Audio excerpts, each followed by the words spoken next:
friends. Welcome to Silent Podcast, where we are anything but silent. I am so excited. It's been too long. We're excited to talk to you today about Survivor Philadelphia, now or never. My name is Mark. I'm one of the co-hosts here.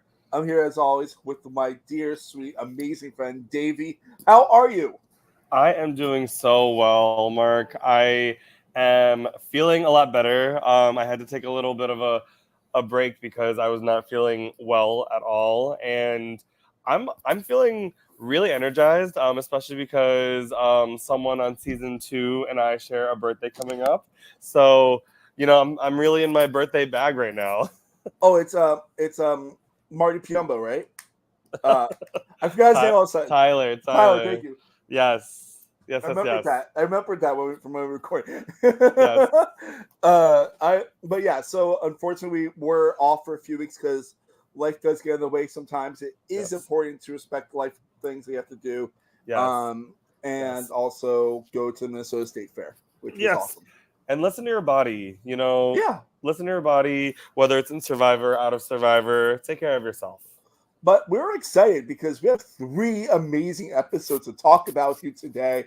I'm really excited because these are 3 amazing episodes. We got episode 5, which I believe was called Dial It Up. Episode Dial 6, it up. We're 3 Lions. And episode 7, Snake in the Grass. Garden? Yep. I read that wrong. Yep. I know my episode titles. If that's ever an immunity challenge, I got to beat. Well, I mean, it happens. Yeah. It does. But also, it's a thing of the actual saying is in the grass. Yes, I know. So, Snake in the grass. A little subversion. Whatever. This Survivor Philadelphia does its own rules. Yes. And we respect and love that for that. So I know we're starting episode 5. I know you always have your questions, and let's go into this the proper way. I do. Usually we have 2, but I think because we're jam-packing this 5 to 7 recap, I put a big question for each. So we're going to start off really strong. This episode's called Dial It Up, and we definitely see some players dial it up. My question to you is, when's the time you had to really dial it up in a game? And how did it work out for you?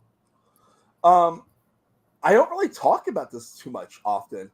But it reminds me of when I played Sequester, of all things. When I played Sequester, the mole, and we knew for a fact all the moles got out before jury, and I realized that my game had to become not just mole hunting anymore, but actually protecting my allies in that game. And then I ended up winning, so I was very, very thankful for that. But yeah, what about you, Davey? Well, also I want to say I do remember you playing that, and there are many times where we don't always see the intricacies of your game, but that game you really did dial it up when you realize I got to protect my people, and then I also have a chance to just go to the end and win. That was really cool to see. Really cool. I dial it up a lot. I feel like naturally I'm a player that I'm kind of like a bear. I don't do anything until I'm provoked, and then when I'm provoked, I turn it all the way up. I'm doing a better job at not getting attacked first and making those moves before I'm ever in a position to just lay over and try to fight. Yeah. But I feel one of the games, I'm actually wearing a buff from a Winners at War game that I played online called Pandora, and in my game I voted incorrectly. Someone had an idol. They idled out an ally. They saved me. I was I'm eternally grateful. And when I knew that people were just consistently voting for me and wanting to vote for me, I did what I said I was gonna do, and that set me up to push really hard into final 6, 5, and 4, and I was able to go to the end. And I actually won in a plurality. That's even more impressive than anything ever. Thank you. A plurality win is a very hard thing to pull off. Yeah. And Davey, you're one of those people that I'm always happy to see succeed in these games, and just to watch you play and play with you in games is it's always fun because I feel like we have played a few games together, but I feel like most times one of us on production and the other one's watching. It's always you're always those people I really love to see how your game evolves from round to round. Thank you. I appreciate you. I appreciate you. So should we get started with the most important piece of business? Yes, let's do it. Some people might have forgotten. Well, Yes. this is Ben's hair flip. Oh my gosh. Nine And total. yes, wow. And as I'm watching it, I'm like, damn. I keep forgetting and I lose count of how many times he does flip his hair. There's one episode where he does it like 4 times in like a 3 second period. It's like pop, pop, pop, pop, but it's like very clearly 4 times. Mm-hmm. And I'm just like, bro, I love it. I mean, if I had that kind of luscious, beautiful mane of hair, I'd do the same thing. Just be like, let it glow in the wind. Yes. But Yes. and then Upper's going to update throughout this episode. Yes. So it's 11:31 a.m. We're at the Santa time. Emma's plan is just to tell everyone everything, and I think that's really smart. Like Good. honestly, Good for you, girl. Spill everything. If you have a chance at redemption and you are just like, you're like, oh, I don't know what to say everything. Mhm. That's how you incentivize that group of people to do really well. I think even though Emma is not the biggest character in the season, I think that like it really is proven like when we both were drawn to her for the draft. Like what she's doing is all very good and interesting, you know? I just think that her intricacies are like so loud. Yeah. Like she was a stakeholder for me in the game, Mhm. and for her to be like blindsided, so well, I guess not blindsided, but for her to be taken out so like viciously in Yeah. a swap screw, it did like speak volumes and set the tone for the rest of the game. And yeah, I Um, mean, we definitely gonna be talking about that whole situation. I feel like throughout these 3 episodes. yeah. Uh, be messy though. Be Yeah. messy. And Amelia asks if she voted for him. Oh God, Amir, you're a trip, bro. Yeah. I like how like we find out quickly that both her and Kristen chose Paige for their blocks. Yeah. I thought that was really fascinating. And like Johnny and the Outcast made a flag, Yeah. and Jen and Emma bond over horses, and there's like this beautiful story involving sexuality for a lot of the people that are in Santa Time. Yeah. And it's really, really fascinating. Like Jen's story about having trouble coming out after coming out, and shows Yeah. how tough Jen is. Yeah. Yeah. I just will say, like, as a queer person of color and someone who really like thinks about the past and how we like have so much history, like that segment really touched me.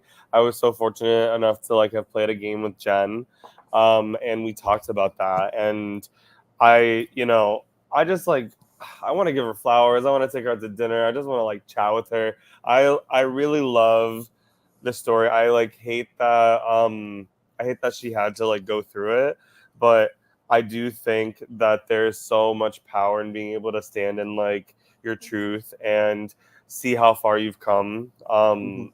Yeah, shout out to Butchie. Shout out to her efforts during the AIDS pandemic. Like truly, my heart.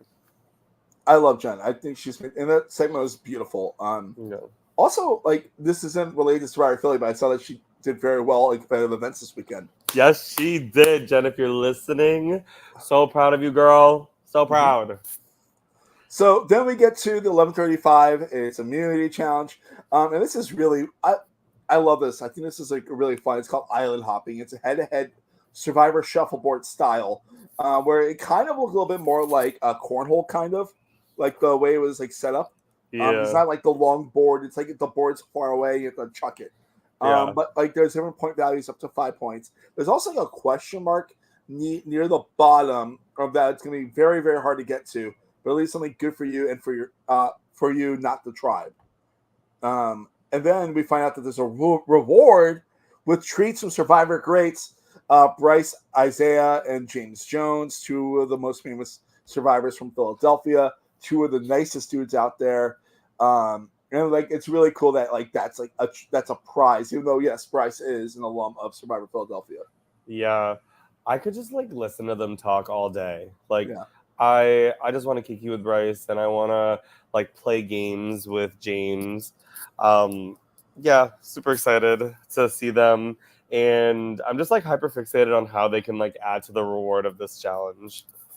I think one of the things that like one of the things I really love about James, like I'm that person who's always like defended Survivor 43. I think that cast is uniformly pretty fun and dynamic.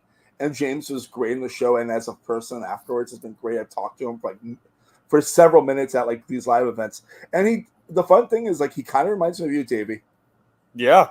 Like Tell me very more. strong, very smart thinker, Yeah. funny, entertaining. I was like the same size. Yeah. I think we follow each other on Twitter. But I do see a lot of similarities. I was really rooting for James. I totally understood why him and Owen were going at it, but Yeah. like when we really put pen to paper, like the moves that he made sense. Mm-hmm. Yeah. So before like the challenge starts, we had a little confessional with Bryce and James. Well, Bryce says that Natasha's like a beast and Ryan's a challenge beast, and Jasmine can be like a strategic, like Suri, but like loves her energy. And Ryan also mentions that he wants to be part of the Zaddy calendar, which I'm sure he could in theory. The Survivor Philadelphia Zaddy calendar. There's a few people that I would want to see on there. Yeah. Yeah.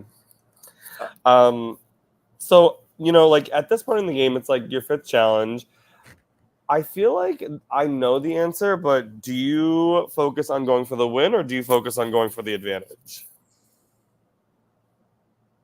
If it wasn't so out in the open, I would go for the challenge. But since there's a couple of things in this dump of episodes that we're gonna be talking about where it literally is so completely out in the open. This one is more obviously out of the open. But the other one is less obvious, but more you'll get possibly screwed. Yeah. I don't know. I think like my brain's like very strong team vibe at this point. What Yeah. about you?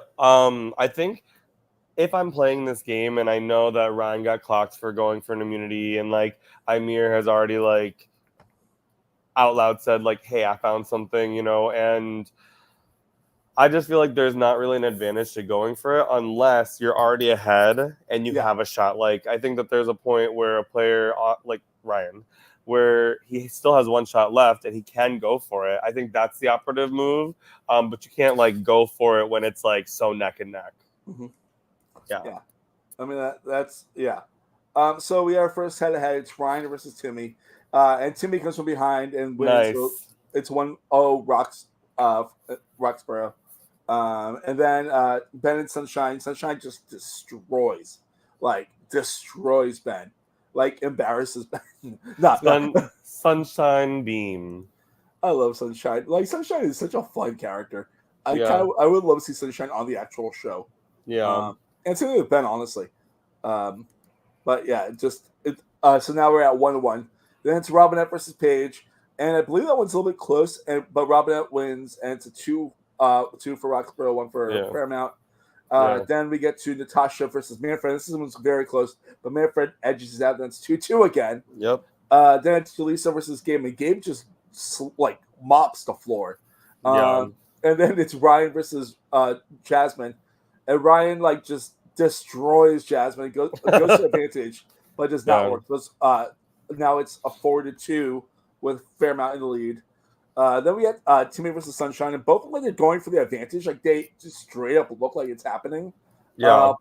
But Fairmount does win, and Gabe is the happiest person I've ever seen in a show. Go Gabe. You know, there's something to be said about going to every single tribal council and like that mental wear and tear. Good for you. Good for fucking you. Yeah. Yeah. And he's a very fun character. And it's so nice. Like sometimes you just need that second to breathe to reset your game and figure out what you need to do to make it to the next round, you know? Yeah. I also I was looking at the challenge and I don't know if it was because of how like the time lapse affected the shots.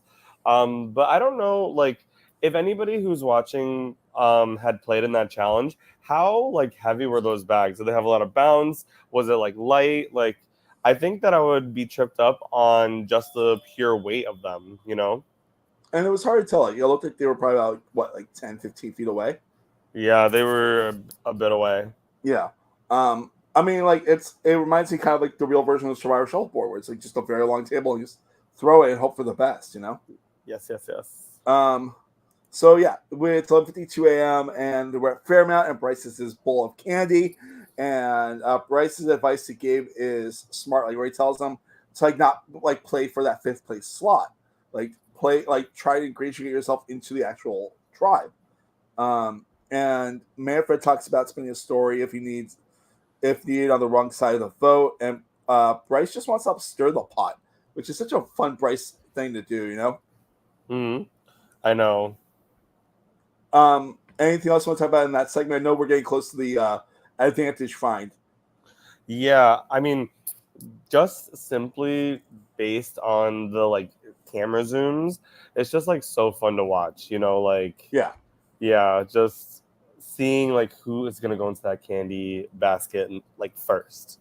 Because the camera does like I feel like Alex probably told one of the camera people linger on this bowl of candy or like get like a close up of that. Like because like even though we don't find out in the segment what's in the candy, we find out soon enough. Yeah, we do. I am really sad for the tribe that has to go to tribal council though. But it's also like the most interesting version of what could happen. Yes. What's about to happen. Because it is the 3-3, you know? Yes. So it's 11:52 a.m. We're at Roxborough, and Ben is actually terrified now that his number one, Emma, is gone, and immediately takes Jaleesa and Jasmine aside. And it becomes like very apparent that this looks like it's going to be Roxborough strong, Fairmount strong. Like no one wants to flip, you know? Agreed. We also... so Jasmine talks about how she likes people on the other tribe, and then I wrote down "Hello, dog" from Chrissy. I'm assuming there was a voiceover where I'm like maybe that was Chrissy saying hello to the dog. I know. But it was just like one of those like fun little moments. Yes. Yes. So this is very important. So Timmy and Ben are connecting now. Like it's very clear that Timmy might be filling into that Emma spot for Ben. And I think Ben does a really good job of connecting with Timmy, and Timmy does a great job connecting with Ben. And I really wrote down, I think that this could actually be a very, very strong alliance going forward in the game. Yeah. I feel like the operative move here is, like, I mean, you obviously can do rocks. Like, I'm not budging, you're not budging. Like, let's do that. Super light. Yeah, so I'm assuming that is about the so Manfred is in the chat, said that the sack was super light, which is okay. Okay. Yes. Okay. Yeah, I would have a little trouble with that because I'm used to a little bit of weight. Yeah. But I do think that that changes up your strategy when throwing. Huh? No, I was agreeing with you. Yeah. Going back, I mean, the operative thing could just like go to rocks. I'm standing firm. I don't want to change. I mean, going to rocks pre-merge, 3-3 is like wild. But I do think that maybe there is a world where 2 people from like one and 2 people from the other come together and say like, hey, we're going to need each other come the merge. Nobody's going to see it happening. Why don't we just like do this? And then, yeah, like, I don't know. I think that there's a lot of wiggle room should you go down that route, but it's hard when you don't trust them.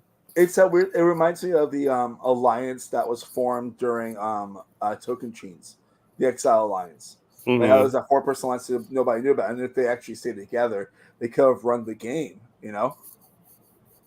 Yeah. So I think we get one of my favorite like meeting chats of all time of the 2 opposite types of energy there is, which is Ben and Robinette, and it's got the funniest energy. Like he pitches Natasha, and there's like a very, very weird, like flirty energy coming from Ben that is like hit by the brick wall that's Robinette of not wanting to work with Ben at all. Yeah.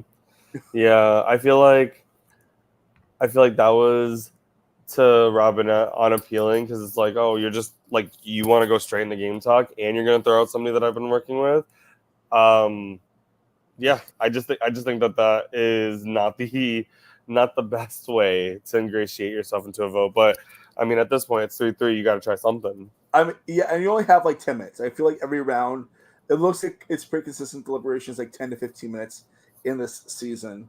So now it's 12:04, and the tribe is just on idle hunt because that's time, so might as well.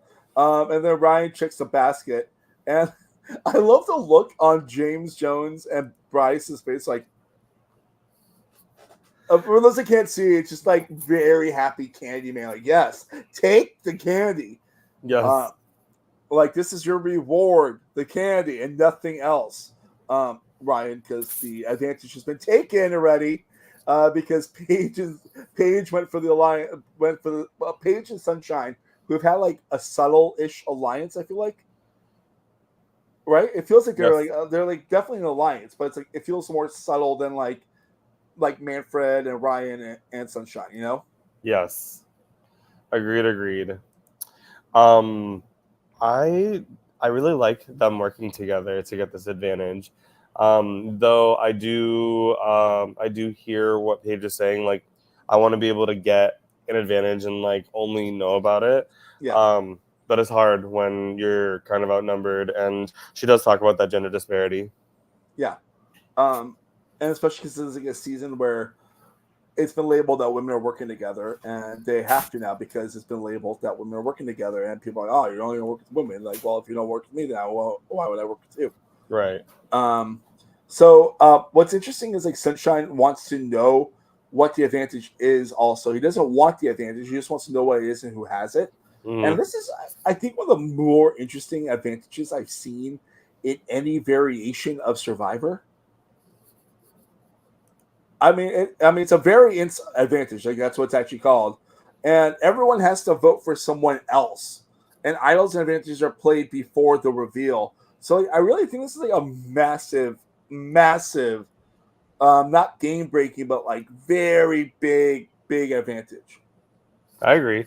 I feel like I feel like just knowing knowledge is power. Just knowing that something's about to happen will enable you to like play the variants and like reshuffle everything. Like you It's can save yourself yeah, or an ally. it's essentially a history can't repeat. Yeah, Yeah. I love that. Like I think it's like shout out to Alex and his team. I don't know who came up with that, but like that was chef's kiss, beautiful idea for an advantage. Yes. Agreed. So then we get to Roxborough again. It's 12:04, and Ben is very forthright and about Purple being aligned. And then we like Timmy and Jasmine, like they're like connecting very well. And Timmy says that they are like together. Like I think that would be original Fairmount, if not mistaken, right? Mm-hmm. And Robinette does not want to flip in because they're solid. And then Robinette brings up it's like 1:30 a.m. and you're DJing, where you can do whatever you want because it is locked in. Yes. What? Oh, that's No, great. that's so true. As someone who likes to venture out to the DJs and like likes to go to sets, Yeah. if I'm with it, I'm with it. Like I don't care about the time.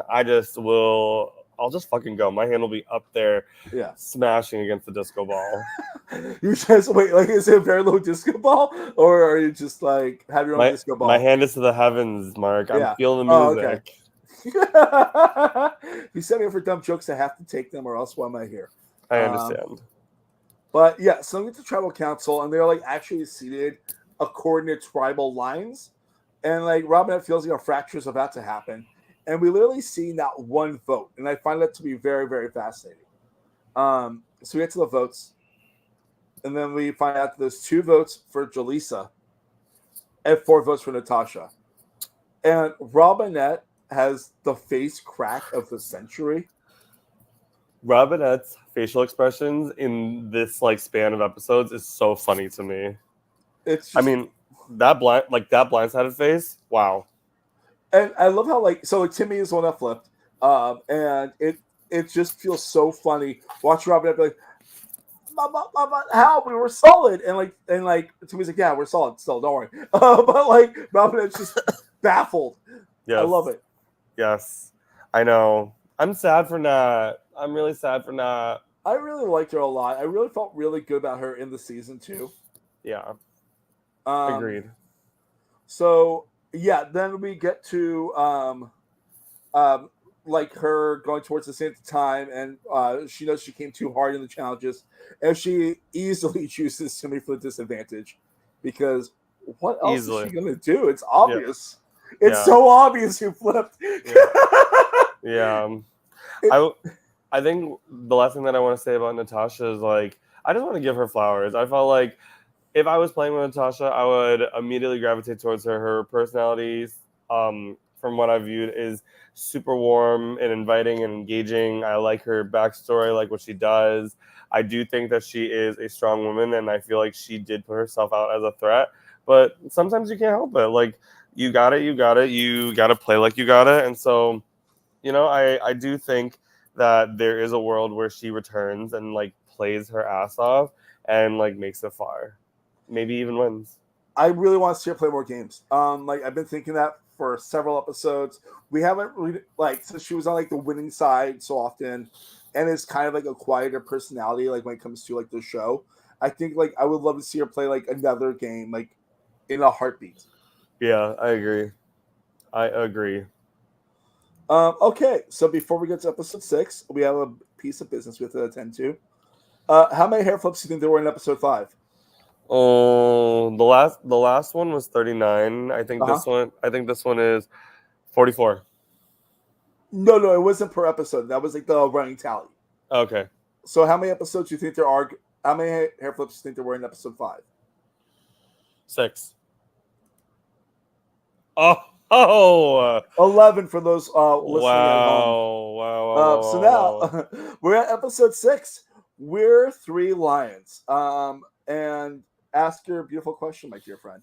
Okay, we're 3 lions. Okay, so we know that good things do come in threes. What's your favorite thing that comes in threes? What's your favorite threesome? Your favorite trio? See, like, my brain goes to food. Okay, so go for it. Well, there's 2 things that my brain goes to. The Tika 3, because I am a very big fan of Tika. Got their buff right here. Because I'm a big Jam and Caroline and Carson fan. They're great TV characters, and they fucking rock that season. Now, if we're talking food, because I am a foodie at heart, chocolate, Rice Krispie, caramel, all combined. Chocolate? Like, yeah. Crispy caramel? Yeah. Yum. So your favorite bar would be like what's a bar that has crunchy? Like Kit Kat? Yeah, No. yeah. Well, Kit Kat, but like something more caramelly. Yeah. Like, because I'm a sucker for like peanut also in that situation. So like Snickers is like a big thing for me. Milky Way is a good one too. What about you? My favorite thing that comes in threes. Sorry, that little giggle you made was very funny to me.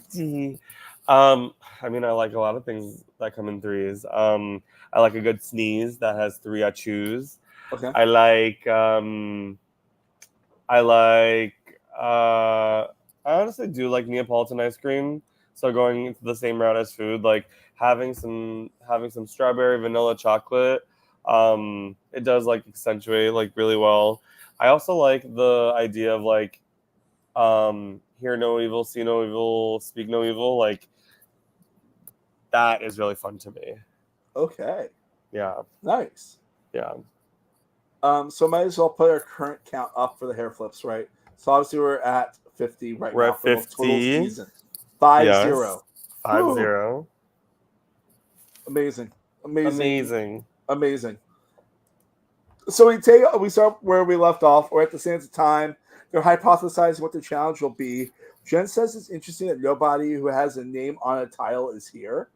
And then like we get like a cute little montage of players prepping for the challenge and want to get revenge. And we see the flag that says rewind consequences. It's just the sands of time is such a smart thing, and I'm so happy that it existed. Yeah. Yes. I really enjoy the sequence. I really like how there's incentive. Like, you have to win. It's literally now or never. Mm-hmm. It's now or never. So then we get immediately to the immunity challenge. Whoa, sorry. Woo! It's funny because, as Davey knows, it's time for the merge. So we made the merge, and I'm going to pull my buff down because we made the merge. Yes, there we go. Yes.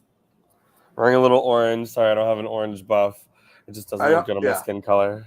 I got my my buff from last season. Whoo! I don't know what happened to my voice there. That was fun. But so there's 10 players who made the merge, but Alex has an 11th buff. What does that mean? The Sands of Time comes out, and everyone's face just drops. I know. Also, I think it's so funny when Alex says the time and Robinette looks at her watch that's not even there. Yeah. I thought that clip was so funny. Yeah. Yeah. So this is fascinating how this works. So what's going to happen is everyone's doing the immunity challenge, and it's that pole with the ball on top, and then after sections you go down to lower sections and such like that.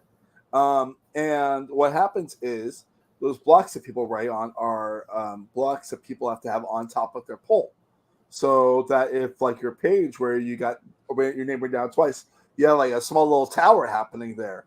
Yeah. But if you're someone that has not had any of them written down, they're kind of fine. Still a hard challenge. Don't get me wrong. This is a very hard challenge. Yeah. I've only done it once, and I did not do great, if I'm not mistaken. I really like challenges like this. Yeah. Well, that dodge view is so good for this type of thing, I feel like. Yeah. I noticed most of the cast is clapping, but Gabe is someone who's not happy. He doesn't clap. Maybe it's just because of the edit, or maybe it's because these are people that he essentially survived. Yeah. But yeah, I think it's really interesting. And the Sands of Time, needing to beat the Merge 10 is also a fascinating dynamic. I don't love it, honestly. Tell me more. Okay, so I feel like so basically what has to happen is whoever survives Sands of Time, the last person in Sands of Time has to be all 10 other people in the game. It has to be everyone that's played the game to get back into the game. I think it's kind of fascinating idea, but I feel like if you're gonna have an Edge of Extinction type thing, which is what Sands of Time effectively was, someone should be able to come back in. I do like the fact that the person that lasts the longest does become the last jury member, but it just feels kind of a meh ending of what we dedicated 5 to 8 minutes of every episode for the last 5 episodes. That's just my personal take on that. Yeah, no, I like the high stakes. It's the Merge 10, you've literally put yourselves in a position to oust these people, and now you have to put your money where your mouth is. In order for you to get immunity and make sure that somebody that you voted out is out of the game, you have to win. And yes, you're voted out of the game, and there is this kind of pretense that you may or may not come back. But I do think that the way that they set it up is something that I would be down for. I mean, I would hate for it to be, I would hate to be the last Sands of Time member and then come up short. But I think that's just the gamble that I'm willing to take, because I do like how it is in terms of the stance of the game. I think it's interesting. Is it my favorite thing ever? No, but it's a thing that makes good TV. And that will always be the most important thing. And we get great TV out of the segment. It's a long segment too, but we get great TV out of it. Yeah. I wrote something at the beginning of my episode, and then I did 3 arrows writing to it. And I'll tell you those 2 words after we talk about the results of the challenge. Okay. So so everyone's giving out their blocks. It gets to a mirror and he's like, who thinks they got mine? And Jaleesa is shocked that it's hers. Yeah, I'd be shocked too. Well, because she was always honest with them and was honest with them even towards the end. Even when he got out. I know. I would be shocked. Because you were my buddy. I voted with you every single time. So for you to disadvantage me doesn't make any sense. Yeah. I also agreed with Jasmine going, damn. That was funny to me. Jasmine's really one of those characters that it takes a moment for them to warm up, but when they warm up, they're very, very funny and fascinating. I had my eyes set on Jasmine from the moment I saw her in my draft. I was like, this is someone that I feel a really strong connection to. You better not touch a hair on Jasmine. Yeah. We're not going to talk about drafts right now. Yeah. I'm still like. Paige has two, as I mentioned earlier. And then, like, the challenge starts, and, like, not even a second in, Jasmine falls. And then Kristen, then Gabe, then Emma.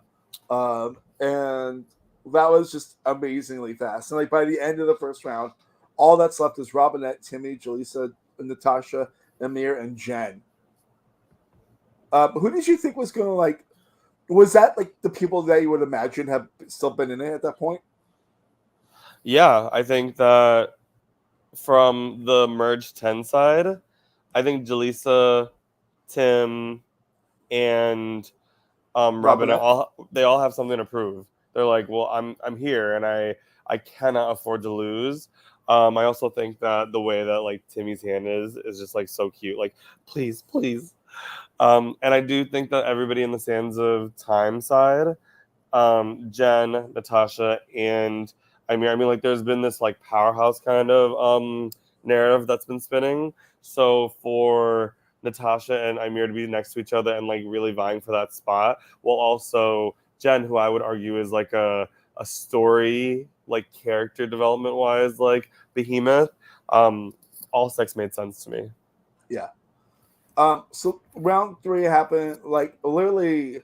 I don't think anyone actually drops. No, Jen's the only person that falls out round 2, and it's like a very random like balls there and then pop, like it falls out. Like, so then we get to round 3. It's the bottom rung. All they left now is Robinette, Timmy, Jaleesa, Natasha, and Amir. Dude, I hate saying this because it makes me feel like a jerk for saying this, but I don't love that Amir asks everyone to drop out if he beats Natasha. But like I don't know. It's that thing of like you're discounting the person that you're up against. Their reason to get back in and such. I don't love it personally. I get it, but I don't love it. I mean, I can just tell you the 2 words that I wrote at the top of my paper now. Do you want to hear it? I wrote Amir Nor. I just think that his reads were a little off, caused him to be paranoid and like talked himself into a hole. And like I like totally respect his fight and his ability to like absolutely. like his scrappiness. Like I love that.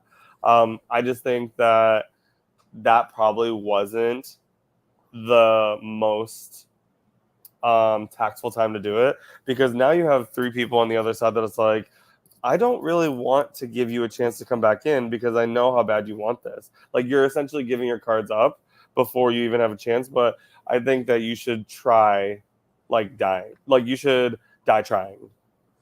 I do love that Jaleesa just says that she's just going to focus on her block.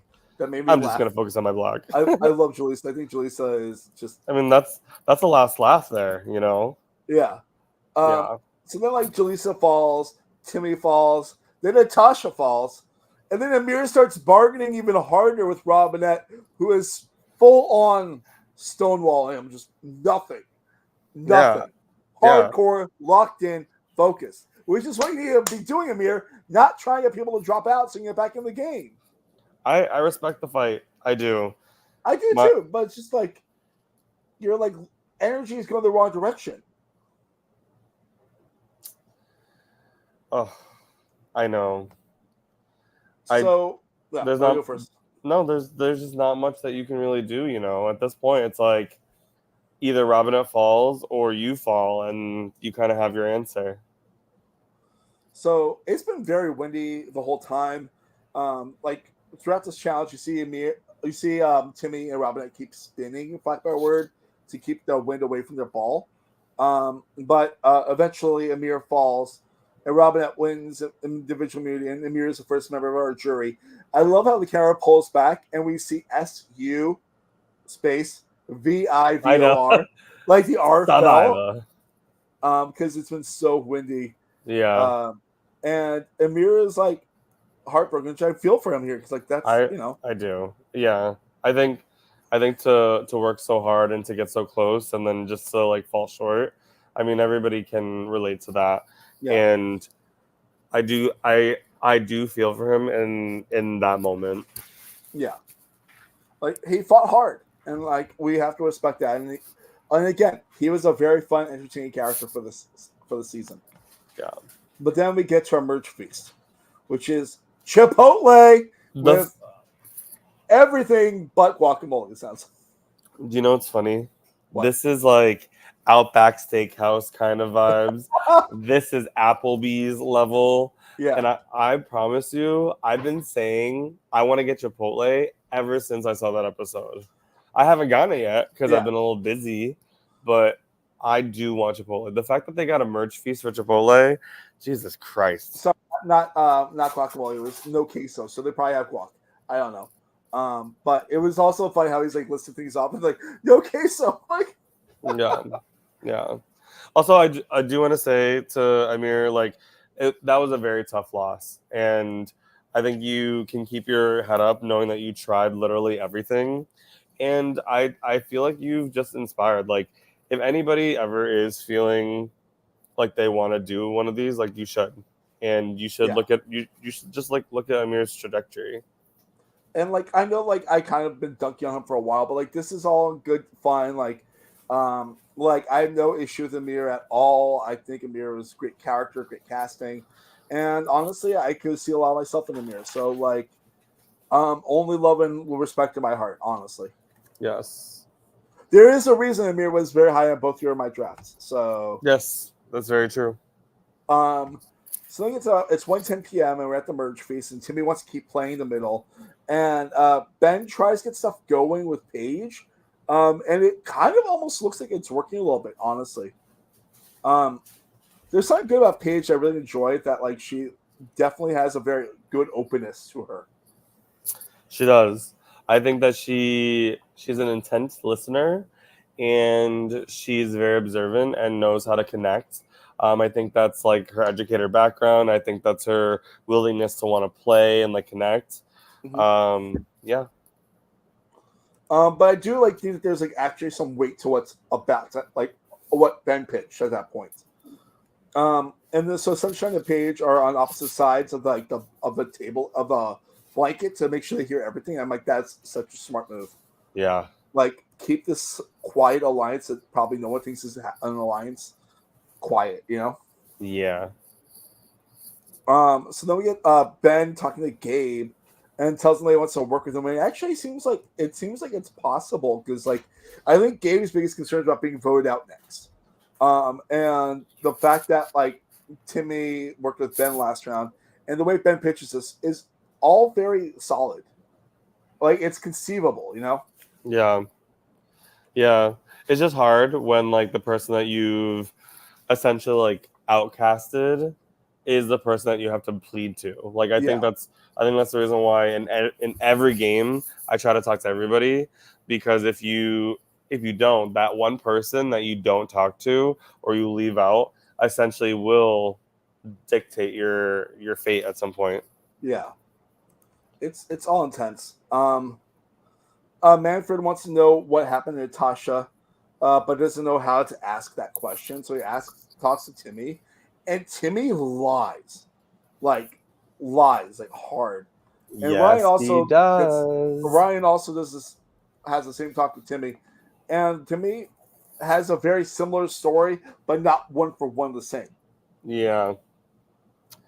Relying about the vote is risky. Period. I feel like there's unless you are able to like really corroborate your testimonial, you can't really lie about what happens. Especially if you blindsided the person that you apparently voted against. You essentially voted with. Yeah. Quote unquote. It's that thing of like, if you're Timmy, you make that move, you have to be like, yes, I did vote out Natasha because like I thought she was gonna be a threat and or going to turn against us, or like something. You know what I mean, like that's what you have to say. Yeah. So that way your allies don't feel like you're lying to them or something weird happened. You know. Yeah, I agree. So Ben, Jasmine, and Julie start trying to flip Paige, and Robinette joins, and this is just like Robinette does not like Ben's energy, from what I've gathered. No, does not. And speaking of like things that come in threes that I really like, Yeah, Ben, Jaleesa, Jasmine.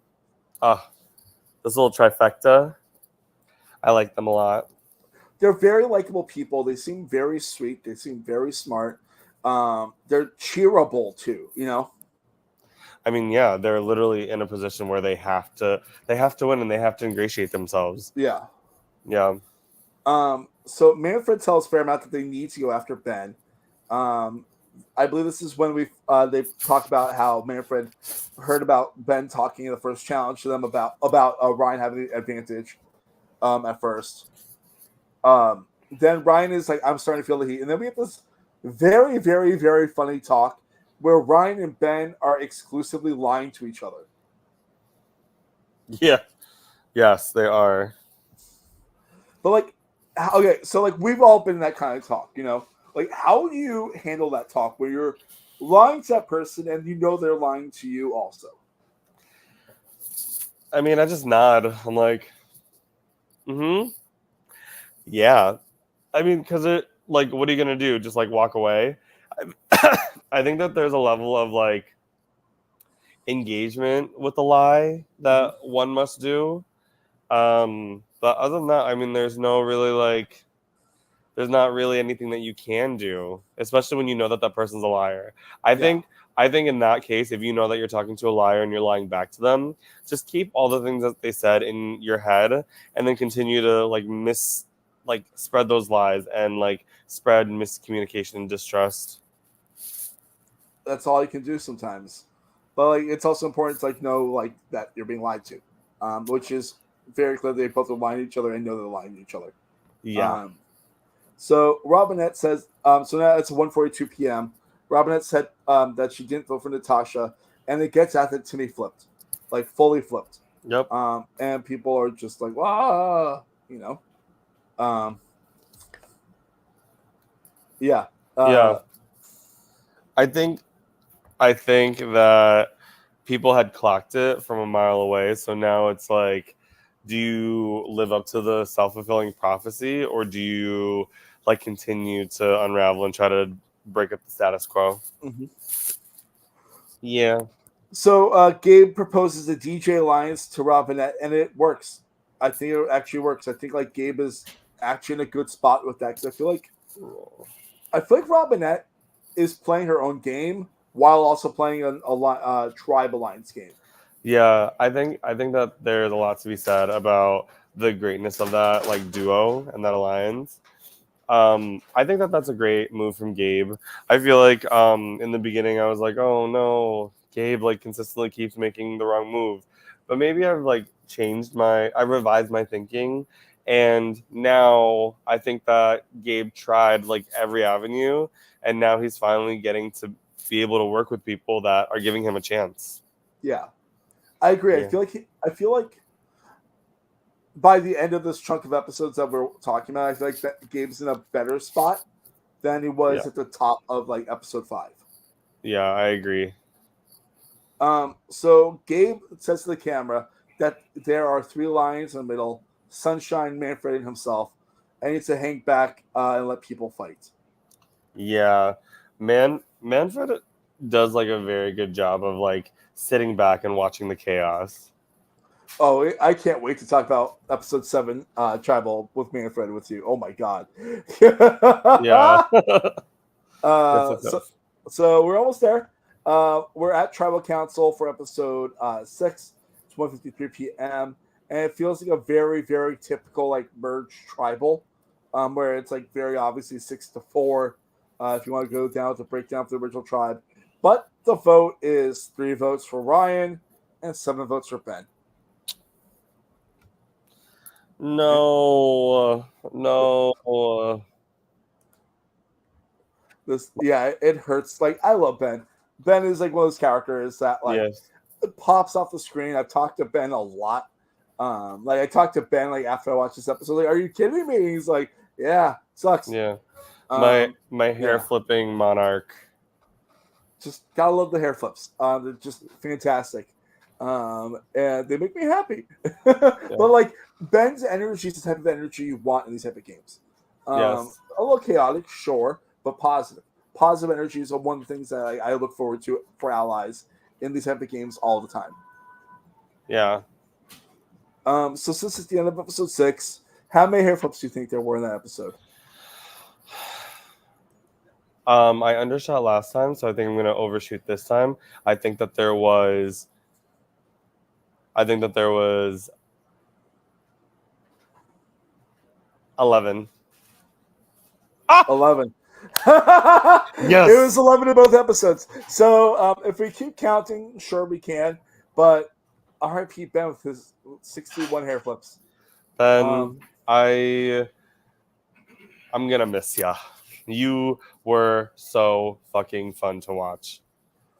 Like, what a great chaotic energy. Yes, Like, great chaotic energy. getting Ryan in trouble at the top of the game. I love it. I love it so much. Yes. Ben's great. I love Ben. Yes. So now we're on episode 7, Yes.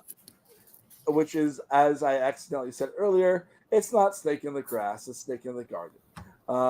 Davey, what's your question for episode 7? My question is, in any game, what is a threat in the game that you actively have to eliminate or mitigate in order for your game to prosper? So like whenever we think about snakes in the grass, we kind of have to we have to move them or get rid of them because they do pose a threat to your garden or to your grass. And so my question is just thinking about what is something in a game that you have to kind of fight against in order for you to win? This is such a tricky one. Like, for me, I'm a big lumbering idiot. So I think whenever I play a game, if I have time, I go to the gym beforehand to try to lose weight. I remember the game that we met with Survivor Brooklyn South. I lost 7 pounds before playing that game. So it was more toning up and and burning the calories I need to get myself in more physical shape. And I remember even though we aren't going to really talk about this as people, but I didn't know that I lost 15 pounds before Survivor New York, and probably lost another 5 pounds while playing. But that's a whole different situation altogether. Yeah. It was a really hot weekend. You'll see it when it airs. It was a really hot fucking weekend. Yeah, that's really good. I think that you knowing thyself, great. What about you, Davey? Proud of you, by the way. Thank you. I think it's more so people that I think sometimes I can get a little flustered and not fully articulate what I have to say. I'm really good on the cuff sometimes, but I think when I'm under stress and my name has come up, it's hard for me to talk myself off the ledge. Mm-hmm. So I think that I don't mean to, but I try to go for smooth talkers and people that are really good at debasing you. Okay. Yeah. I like that. Yeah. Good. Great. I'm happy that we both have enough knowledge of ourselves to know what we need to do, Yes, exactly. At least in the most basic sense going into the game, the pre-game stuff, Yeah, agreed. All right. So now it's 2:10 p.m. We're at Ponderosa, which used to be Santa Time, but a new ownership. And Ben and Amir hug, and it's immediately good vibes. These guys got along pretty well in the game until they couldn't, Mm-hmm. Yes, I know. I'm glad that they find some camaraderie with each other, because they both worked with and against each other. So, yeah. I mean, it's a true alliance, right? I will work with you as much as I can work with you. I think that's a general common knowledge in most alliances. Yes. Not all alliances, but most alliances. Yeah, you try. Yeah. Yeah. So now we are at 2:10. It's at the Merge Tribe. They still don't have a name yet. We'll get there later. And Paige wants to keep Robinette as she thinks that she trusts her.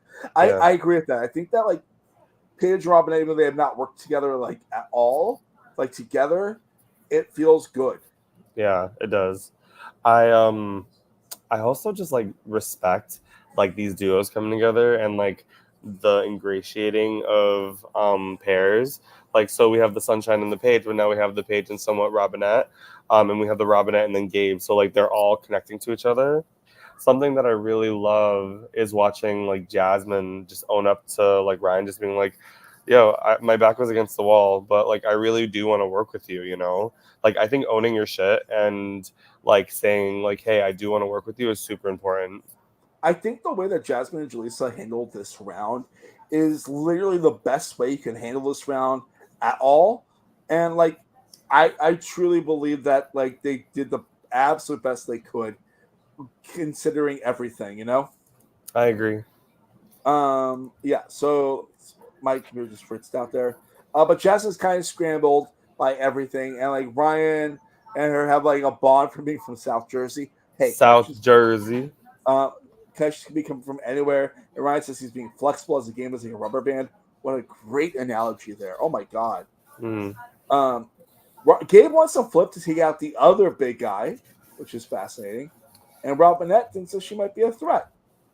I mean, everybody there is a threat. Yeah. Yeah. It's fascinating. I love it.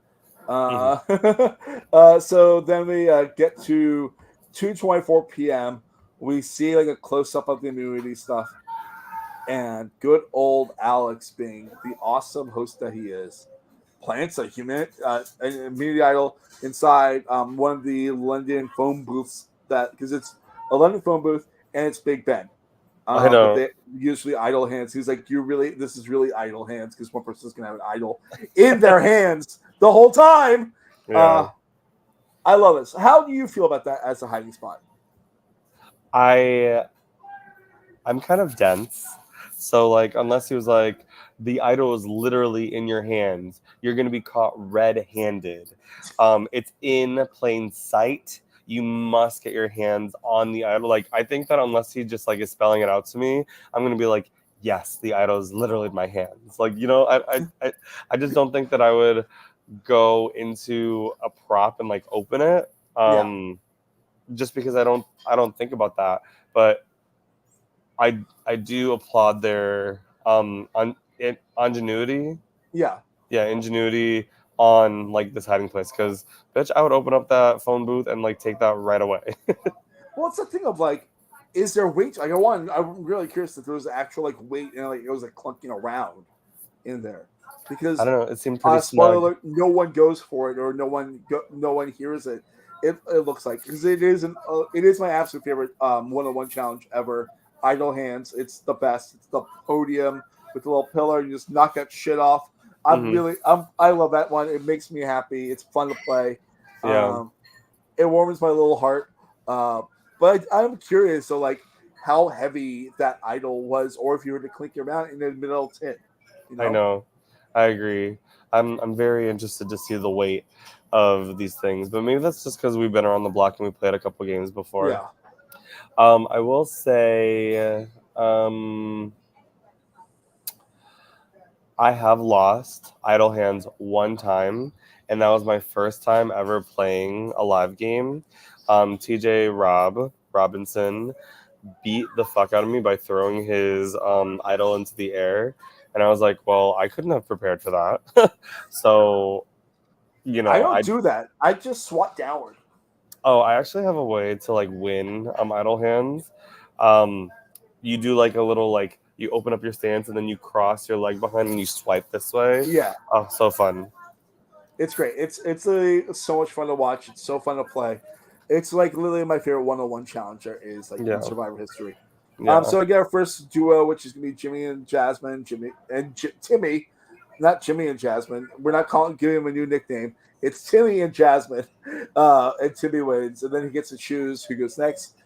I think he's smartest choice. He has Ryan and Sunshine, and Ryan like immediately gets eliminated. Like it's really fast. Yeah, And then he chooses next duo, and he chooses Timmy and Gabe. I think it's smart when you're like the chooser to try to save the people you want to save, but also like make sure the people that you need out get up there as many times as you can. yeah. I Um, agree. so yeah, so it's now Timmy again. And he's against Gabe, and Gabe loses. And then Timmy chooses Robinette and Jaleesa. Mm-hmm. And Jaleesa, like the way she moves is so cat-like in this. Did you notice that? She was like very cat-like. And like she Meow. won. But yeah. Meow. I know. Yeah, Yeah. you go first. No, I just was saying like she was like a cat. So Sunshine and Manfred are next. And Manfred wins, and it looks like he's going to get the idol. Like the way it's shot, it looks like he is going for the idol. Yeah, But it then does. he doesn't. I know. Do you think anybody knows? I really want to know, like if you're in the cast and you're watching or listening in the future, please let us know. Like this is a very real thing I want to know about. Like I can ask Alex, but Alex won't. Like Alex will definitely tell me for sure if he knows the answer. Because yeah. I know. Okay. Manfred had no idea. Yeah, I think this is a reminder to others and myself. Keep an eye out for everything and question everything. Yeah. I love it. So he chooses Timmy and Jaleesa, and Timmy wins. And then it's Manfred versus Paige, and Paige beats Manfred. And that's the final round, and it's Timmy versus Paige. And if I'm not mistaken, this one goes very, very fast. Because I think she just drops it by accident. Yeah, she does. And Timmy wins immunity. Yay. I feel like Timmy needed the immunity, honestly, at this point. I think so too. So too. I feel like he was good with the Roxborough people, but not with the Fox. Yeah. Yeah. I think that this is a good round for him to have immunity, and I hope that the events of this round trickle out and like help serve him. Mm-hmm. So it's now 2:37, and they're still at the unnamed merged tribe. Like it actually says still unnamed. And I'm like, damn, production's getting shady. What did they think about it? Wissahickon? So they ended up calling it Wissahickon, yeah. Which they decided that in like a moment. That's the name of the park that they were at. I looked it up. It seems like a very pretty park. I have only been like in like the downtown Philly, like city center area. Mm-hmm. Whenever I'm at Philly or King of Prussia, which is not there at all. Wow. But Timmy's happy to have the idol and be a challenge boost. And I love when they're naming the tribe. Timmy asks, "What is Wissahickon?" And then like it said at the park. And of course, at this point, Jasmine and Jaleesa are scrambling. They know they're at the bottom. Jasmine really briefly looks for an idol, if I'm not mistaken, like really, really briefly. I know, and she misses it by that much. Yeah. So Jaleesa pitches being a number. And Paige says that they should not do that flip yet. Which, okay. But also, like, it's that thing of, like, you need numbers to make a flip. I know. Like, because I feel like that I don't even know what the breakdown would be inside of the original Boxford tribe. Yeah. But like it feels like it's like not like a 4-4. It feels like it's like a 3-2-2-1 or something like that, you know? Mm-hmm. I don't know. Yeah. I mean, it's not 4-4, of course, because there's 6 of them left, but they picked up Gabe. Yeah. I just think that it's really bleak. It's looking really bleak for my girls. Yeah. My draft is in a lot of pain at this point too. It is. I do want to give a shout out to Manfred, because I said this to him before and I'll say it again. He is a gardener. He plants seeds. He's patient. He's petty. He watches the weather / the temperature of the tribe and his teammates, and he knows exactly when to harvest. Like I really like how he's able to really do that. I love it. It's the best. It's so great. Like, and it really comes to fruition in this episode too. It does. It does. I love it. So Timmy says he didn't pick Manfred and Paige till the end because he wanted to work with Manfred with them, and Manfred is on to Timmy about making moves. Oh boy. Yeah. I mean, that's the inner gardener in him. It's like, first of all, you lied to me about how you voted. Now you're saying let's make a move, but you voted for me before. It's like something's not mathing. Something's not clicking. It's like elementary algebra times 10. Yeah. So Timmy says he is not going to be the person to make a move, but like he wants to like be evolved. Sunshine and Jaleesa have a chat, and it's like sort of guarded. Mm-hmm. I don't know why. Why do you think Sunshine's being so guarded around Jaleesa? I think that they're just both like. Do you know that Shel Silverstein poem Masks? Do you know what I'm talking about? No.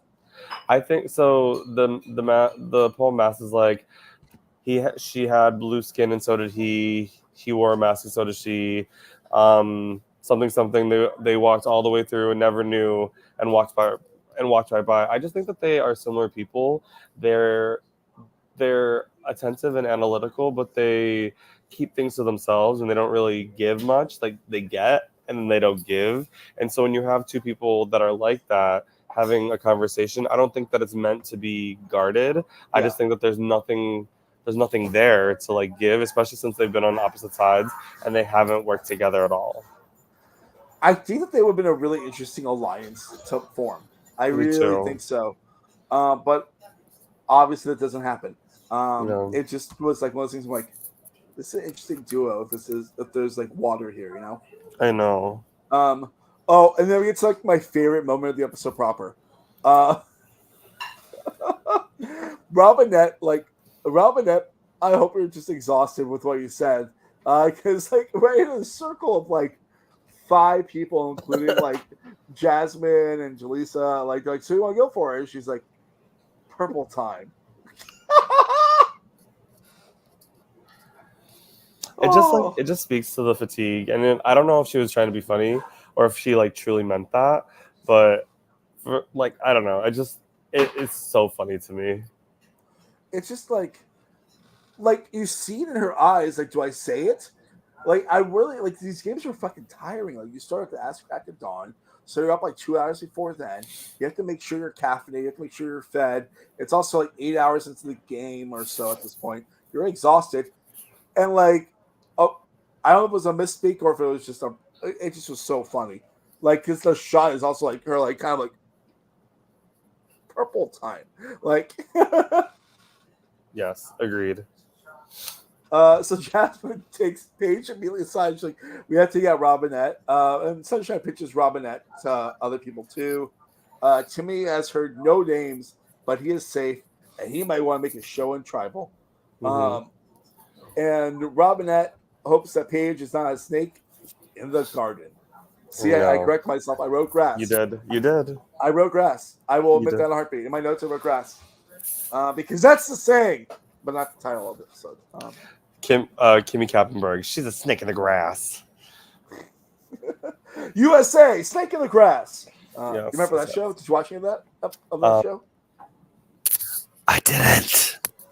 There's only 2 episodes that are worth it. It's like the Survivor and Big Brother episodes, but regardless, it doesn't matter. It's not on TV anymore. The Anonymous is fun. I will pitch that. Don't know why. Okay. So that's 2:47. It's Tribal time.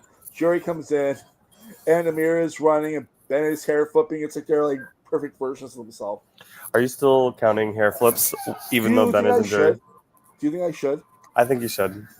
Okay, because we got like 2 in this episode, so we're like 63. Yeah. I will update that at my little banners right now. Thank you. So we can, cool. I will keep updating that. It should be less than 11 each time now, right? Mm-hmm. So then we get to Timmy's show at Tribal Council. And the gardener, he goes after the constant gardener. Mm-hmm. And the gardener pulls out a carrot. Yeah. The gardener is putting his roots into the ground. The gardener plants a tree, waters that tree. That tree grows and just fucking eats. Yeah. I just think that it's so funny to have such a bold proclamation that has already been clocked. unbeknownst to Timmy. But then for Manfred to be like, I mean, come at me, and then just like label an onslaught of receipts. My God. Like, also like the way Manfred's just sitting so casually. Like he's got his legs crossed and he's got his arms. He's like, okay, let's do this. And he's So, just like fucking eating all the lettuce from the ground. Um, Making sure his rhubarb is rhubarbific. not rhubarbific. I've never grown rhubarb, and I'm just rhubarbific. Have you ever had rhubarb? Yeah, I have. Okay. But whatever, man. What? I'm just asking. It just is. I mean, yeah, I've had it before. I've never grown it, and obviously rhubarbific is not a real word. But it can be. Let's It's all make about it's all about your conviction, Mark. Okay, well, fine. I'll be more convincing of myself soon, Yeah. eventually. Yeah. But like that is just chef's kiss, blowing up. Like I'm gonna blow up someone else's game. Like no, your Yeah. game is blown up. Yeah. Because like Timmy says he's going after Manfred, and Yeah. like Manfred can't go after Timmy in like at that tribal in like pen to paper way, but he can do it other ways. He does. Yeah, I agree. And I also think that now that Tim and Manfred have such a vocal disagreement and fight, there's not really any way to come back from it. And so if I'm a player, I would keep both of them in because they're going to go for each other. But also, like, that's two spots, you know? Yeah. Yeah. So. So I'm trying to count my stuff. Okay. So, yeah.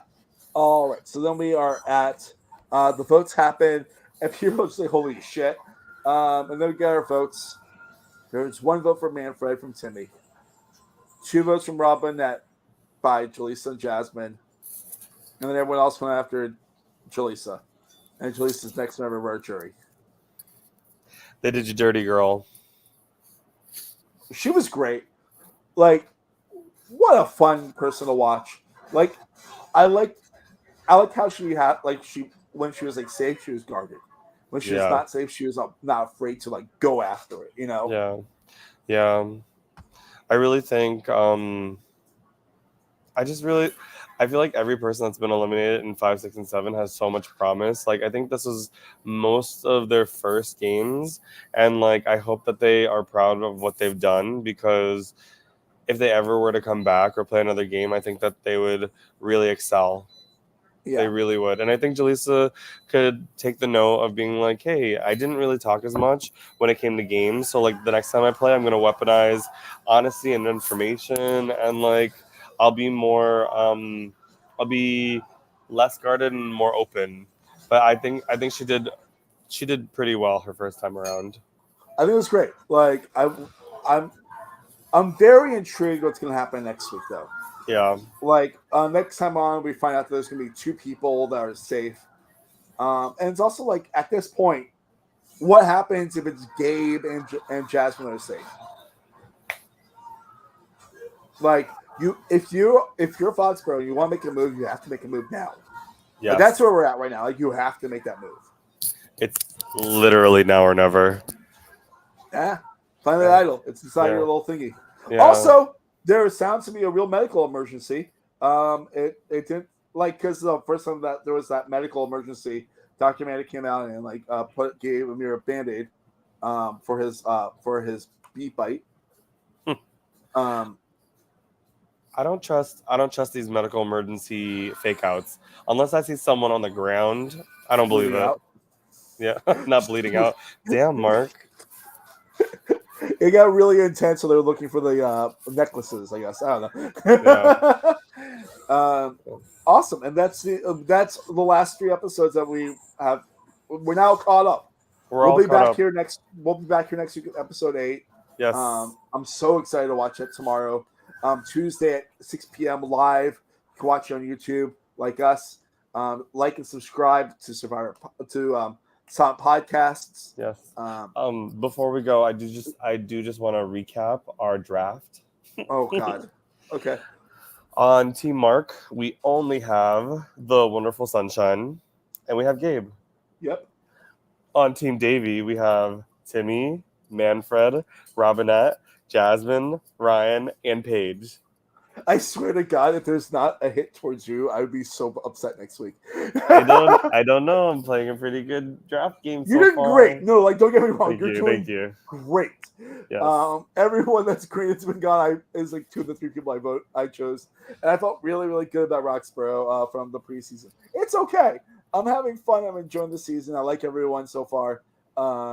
But yeah, we need to lose some Team Davey people. We'll see about that.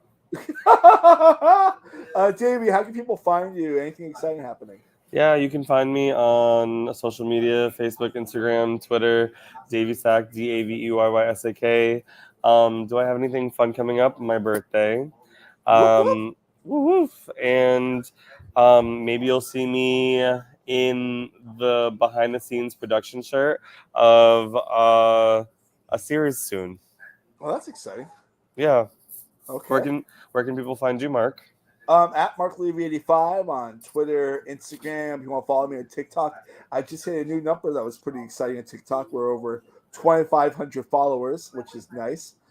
Try and get to like a real like big number, and like if people want to like follow my nerdy movie reviews and such. I also just reviewed the Oreo Coke Zero, which was fascinating. Oh, do you like the Oreo Coke Zero? I'm pro it, but I don't love it. Oh, interesting. Did you try it? No, I'm a fan of Coke Zero, and Jeffrey's a fan of both Coke and Oreo, so we shall see. To give you an idea what it tastes like, it reminds me. So, like, yeah, like get that Oreo smell in your nose. But the aftertaste is got that cream in it, so it's kind of thinking like a Coke Zero vanilla-ish, but like a sweeter cream. Okay, that's good to know. But yeah, I liked it. I know our friend Brandon Donald did not, but that's a whole different situation. Okay. But regardless, we're happy to be here. We're sorry, friends, for being off for the last 2 weeks, but also you have to look out for yourselves. And friends, can't wait to see you guys next time. And have a great day. Thanks. Bye.